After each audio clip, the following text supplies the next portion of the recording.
and Tammy Moran. The gang's all here. Hello, hello, hello. Hey, can you do me a favor? I am, can you see that? Old PJ at Creative Outfit has given me a microphone that he thinks that I should use. Can you give me a thumbs up as to whether you're hearing me clearly? Kate Kelly, I'm looking at you. Fabrizio, Alan Childs. Thumbs up, thumbs down, Christopher Style. How are we doing in terms of the audio quality? I need to know whether to ditch it or keep it. Gary Smith, can you give me a sign? Audio, audio, audio, audio. Thomas Rogers, yes. Sounds good, Christopher Style.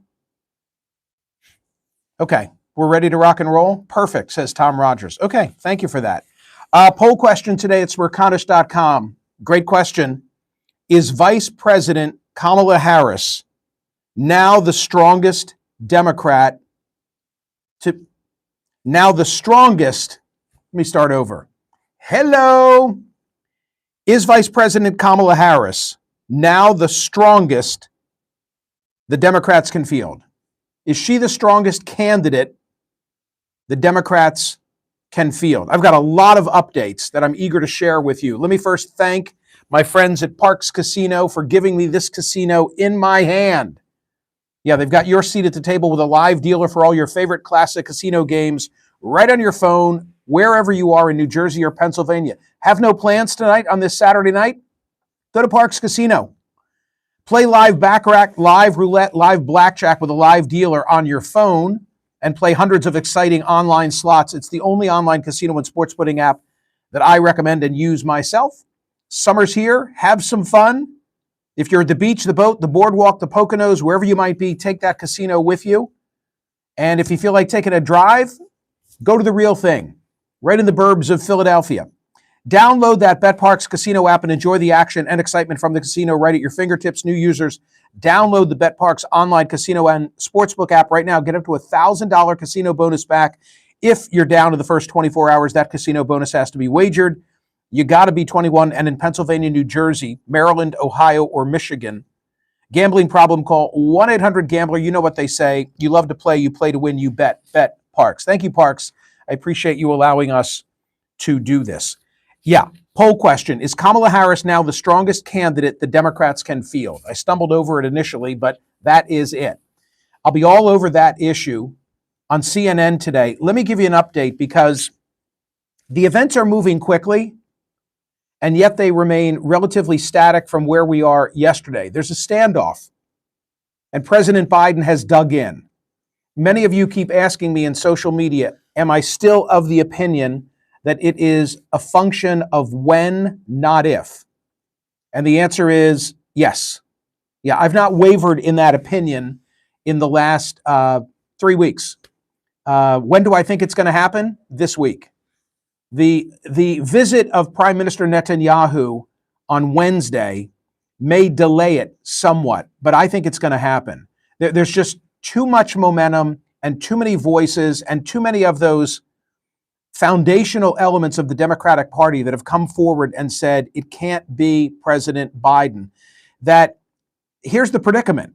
If he hangs on, and sooner or later, the president is going to have to accept this, that if he remains defiant and he stays in the race and we get beyond the convention and he's the standard bearer, what of Chuck Schumer and Hakeem Jeffries and Nancy Pelosi and all of those voices, George Clooney? Is there going to be a Clooney commercial where now he embraces President Biden? You've got 36 or so House members. I think that floodgate might open. Now the number is 4 U.S. senators. Is John Tester, I'll use him as an example, going to suddenly say, despite what I've said previously, that it shouldn't be President Biden, go vote for President Biden? Or how about this? Seth Moulton, the Massachusetts Democrat. I have to tell you what he wrote in the Boston Globe. Is Seth Moulton suddenly going to say in the fall, go out there and cast a ballot for Joe Biden after having told us in July that he doesn't think it can be Biden? This can't be reversed. That's the issue. Let me run you through just a couple of stories I'm totally read in And most of that, which I'll refer to, is going to be represented in today's daily newsletter. Amy Parnes in the Hill, who will be a guest of mine on CNN today. Democrats' stalemate over Biden candidacy escalates. She's the one who reports, among others, in Delaware, he's dug in. He is dug in. And on the other side, there's this growing chorus of Democrats, key lawmakers, donors, operatives, pundits who believe he's too old for another term.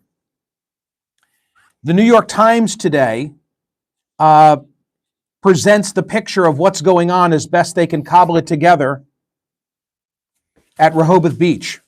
Listen to this lead. Sick with COVID and abandoned by allies, President Biden has been fuming at his Delaware beach house, increasingly resentful about what he sees as an orchestrated campaign to drive him out of the race, and bitter towards some of those he once considered close, including his one-time running mate, Barack Obama. According to this story, he most blames Pelosi, but he also sees Obama's hand as well. Quote, he's irritated at Mr. Obama as well, seeing him as a puppet master behind the scenes. They portray the president, this is sad, under the weather, coughing, hacking, despondent. And he certainly has noticed that Mr. Obama has not done anything to help him in recent days. What else did I find significant about the New York Times coverage? The Seth Moulton essay, Boston Globe. Listen to this. By the way, Moulton and Pelosi, not allies. Both Democrats, not allies. He's not a Pelosi acolyte the way Adam Schiff is. Adam Schiff, another party leader who has said it can't be Joe. What's Schiff going to say in October? He's running for the U.S. Senate in California. He's going to win that race. So now when Schiff, if it's still Biden and Trump and Schiff's out on the campaign trail, get out there and cast a ballot for me and for Joe Biden, even though I told you in July he can't run. This is Seth Moulton. In the early days after my contentious 2024 primary race for the U.S. House of Representatives, when the party establishment had lined up against me, I felt like an outcast even though I had won. Then Vice President Joe Biden showed up. He held a big rally for my general election campaign in Lynn, and I have treasured him as a mentor and friend ever since. Perhaps he saw a little of himself in a young upstart taking on an entrenched incumbent. That's how he won his first race too. He goes on to say that as a young member of Congress, the then Vice President, Joe Biden, would invite him to the Naval Observatory, the official residence of the Vice President, for breakfast. He would mentor him, et cetera, et cetera. Every time we crossed paths, I caught his eye. He would break into that big, wide Joe Biden grin. More recently, I saw him in a small group at Normandy for the 80th anniversary of D-Day. For the first time, he didn't seem to recognize me. Seth Moulton. He can't run, he says. Now, okay, the question becomes one of, I don't think he stays in. I don't think he can stay in. I don't think he will stay in. What next? I referenced the role that former House Speaker Nancy Pelosi is playing in all of this. Politico, story today. I printed all these out just so I could wave them at you. This is the lead of Politico's coverage relative to Pelosi. In a meeting with fellow California Democrats last week. In a meeting with fellow California Democrats last week, former Speaker Nancy Pelosi stressed the need for an open process to choose the party's next nominee if President Joe Biden steps aside, in an effort to avoid the appearance of Vice President Kamala Harris being coronated. Do you think she was watching my CNN program last weekend when I said, should it be coronation or competition? So here's the unique dynamic. You now have former Speaker Pelosi. You have James Carville. You have James Clyburn. You have George Clooney. You have the Georgetown law professor and the venture capitalist who coined the words, as far as I know, blitz primary. There are many, many of us. I'm not a Democrat, but I'm in the category of believing competition is best. There are many, many people who believe that what ought to happen now for the next 5 weeks is a competitive process. So the question becomes one of, is President Biden getting out, assuming he gets out, is he going to endorse his vice president? And there's reporting that I have here that says pre-debate, he would tell confidants that he doesn't think Kamala Harris could beat Donald Trump, that was one of the justifications for him staying in. So does he endorse her? And if he endorses her, does anybody else among the Democratic A team get in the race? No. If he endorses her, that doesn't happen. Then by acclamation, it goes to the vice president. I don't think that's in her best interest. I don't think that's in the best interest of the country, because of the perception that it was handed to her after her poor showing as a candidate in the 2020 cycle, dropped out before a single vote was cast. Look at this. Now they're handing it to her again. I think better for her is to compete for it, to earn it in the next 5 weeks by showing her strength on a debate stage against some of the best the party has to offer. Big caveat coming. However, I'm now wondering, even if President Biden doesn't endorse her, is it a pipe dream to think that Wes Moore, Josh Shapiro, Gavin Newsom, Gretchen Whitmer, fill in the blank, that anybody is going to get on that stage with her and want to compete? If I'm Josh Shapiro today in Harrisburg, in the governor's mansion, I'm looking at this landscape. I'm a young guy. Do I want to get into this mix? Do I want to tangle with Donald Trump? The Republicans have a head of steam coming out of that convention. Do I really think that I can stand in the way? Or should I just sit this one out and let the vice president have it? If you build it, will they come? Just clicked in my head. If you build it, will they come? If President Biden listens to all these voices who say, let's have a competition, and he doesn't endorse, because we hope that there will be others who will step onto that, do any of them really show up? I don't know. I don't know if anybody shows up. There's always a gadfly, right? But I don't know. And it's also complicated relative to Biden. I mean, on one hand, he might think on the merits, he's been with her 3.5 years. He might have confidence in her abilities and believe that it's hers, and why not endorse? He might also think, I'm not going to do to her what Obama did to me, which was in 2016, after Beau died, Joe Biden wanted to run, and Barack Obama wouldn't come out for him. And in 2020, Obama didn't endorse Biden until Biden was the last man standing. After Bernie dropped out, then Obama came on board. And Joe has apparently been smarting over this ever since. So maybe he doesn't want to repeat the slight that he feels from Barack Obama. And another reason why he might feel inclined to endorse her is the strength that he has drawn from the minority community.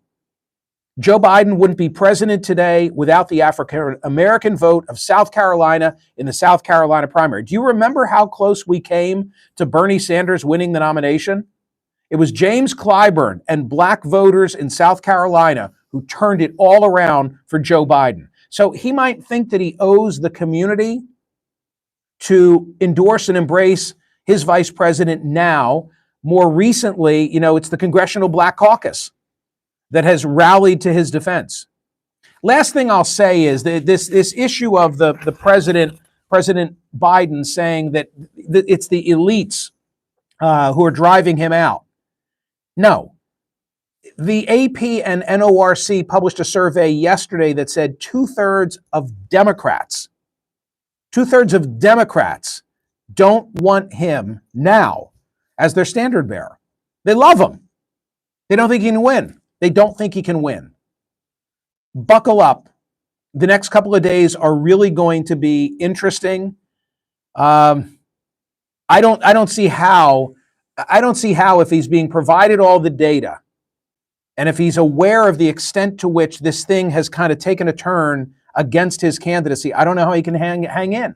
And I know he has COVID, and I take that into consideration. That to be 81 and with COVID, I'd be on my fanny too. But that footage of him leaving for Las Vegas and gingerly boarding Air Force One, and then when he's in Vegas, he feels worse. He's sort of ashen, greeting people, can't go do the speech that he was there to deliver, comes home, and when he comes off Air Force One and takes a step and pauses, and a step and pauses, sees the media, and it was sad. And then gets into the beast, the presidential limo, and it takes 25 or so seconds for him to get in his seat. I know, he was sick. I've been there. We've all been sick, but it's just a replay in our minds of what we all saw in the debate. Yeah. Hey, why aren't you talking about Trump's lies? Come on. It's because the President of the United States, not since Lyndon Johnson have we seen something like this, is, I think, about to hand over the reins, not of governing day to day. No, I don't think that's going to happen, but of his candidacy. It's big. It's a huge, huge issue. And there's a question here as to who's best to replace him. That's the poll question. Thank you, Parks Casino. Thank you, all of you. I hope you'll come watch me on CNN at 9 a.m. Eastern. I appreciate all of you. Okay? We live in interesting times. Too interesting. See ya.